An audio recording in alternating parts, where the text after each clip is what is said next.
21শে ফেব্রুয়ারি আন্তর্জাতিক মাতৃভাষা দিবস উপলক্ষে শুক্রবার ত্রিপুরায় অবস্থিত বাংলাদেশের সরকারি হাই কমিশন অফিসে বাংলাদেশের জাতীয় পতাকা অর্ধনমিত ও শহীদ বেদিতে মাল্যদান করা হয়।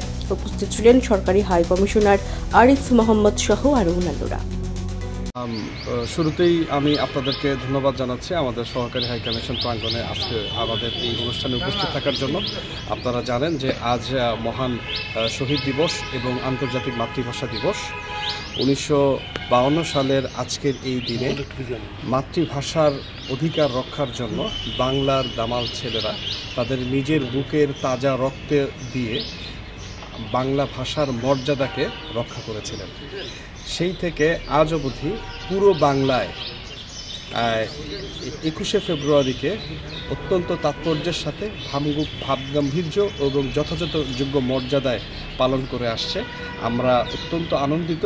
আজকে রাজ্যেও প্রায় সকল জেলাতেই অত্যন্ত চমৎকারভাবে এই আন্তর্জাতিক মাতৃভাষা দিবস আয়োজিত হচ্ছে এবং আরও আনন্দের কথা যে আমাদের এই ভাষা আন্দোলনকে কেন্দ্র করে 2000 সালে ইউনেস্কো এই দিবসটিকে আন্তর্জাতিক মাতৃভাষা দিবস হিসেবে স্বীকৃতি দিয়েছে, যার মাধ্যমে পুরো বাঙালি জাতি সারা বিশ্বের কাছে একটি দিবস পেয়েছে, যেটা আজকের দিনে সমগ্র পৃথিবীর সকল মানুষ সেটা উদযাপন করবে।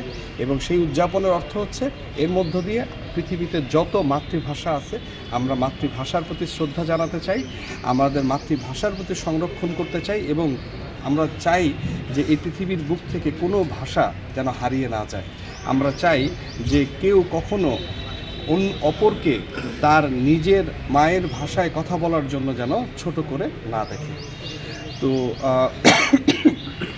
প্রতিবারের মতোই এবছরও বাংলাদেশ সহকারী হাই কমিশন আগরতলা যথাযোগ্য মর্যাদায় এই দিবসটি পালনের আয়োজন করেছে, যা শুরু হয়েছে আজ সকালবেলা সকাল 9টার সময় বাংলাদেশের জাতীয় পতাকা অর্ধনমিতকরণের মাধ্যমে। এবং এরপরে আমরা সহকারী হাই কমিশনের পক্ষ থেকে এই রাজ্যে অবস্থিত আমাদের দূতাবাস প্রাঙ্গণে যে অস্থায়ী শহীদ মিনার রয়েছে সেই শহীদ মিনারে আমরা পুষ্পস্তবক অর্পণের মাধ্যমে ভাষা শহীদদের প্রতি আমরা শ্রদ্ধা নিবেদন করেছি। একই সঙ্গে আজ আমি এখানে পুরো রাজ্যবাসীকে আমন্ত্রণ জানাতে চাই যে আজ সারাদিন আমাদের এই দূতাবাস প্রাঙ্গণে এই শহীদ মিনারটি থাকবে। তো সর্বস্তরের মানুষকে আমরা আহ্বান জানাচ্ছি যে তারা এসে এই শহীদ মিনারে পুষ্পস্তবক অর্পণের মাধ্যমে আমাদের যারা ভাষা শহীদ তাদেরকে আমরা স্মরণ করব। পরিবর্তনের বাংলাদেশে কিভাবে পালন করা হচ্ছে আজকের দিন?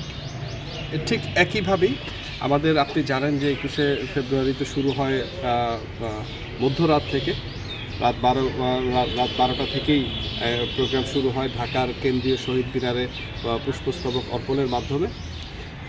তো এবং বাংলাদেশের প্রতিটা জেলায় প্রতিটা গ্রামে যে আজ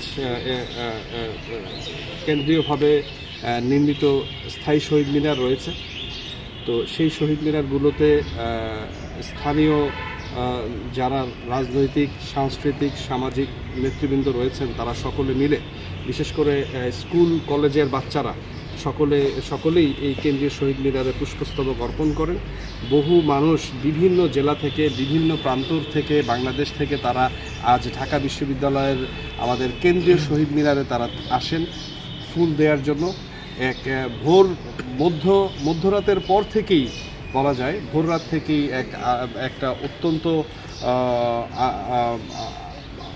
ভাব গাম্ভীর্যের সাথে যথাযোগ্য মর্যাদায় মানুষ মিছিলে মিছিলে এসে কেন্দ্রীয় শহীদ মিনারে পুষ্পস্তবক অর্পণ করে আমাদের ভাষা শহীদদের প্রতি তারা শ্রদ্ধা নিবেদন করে থাকে। Thank you.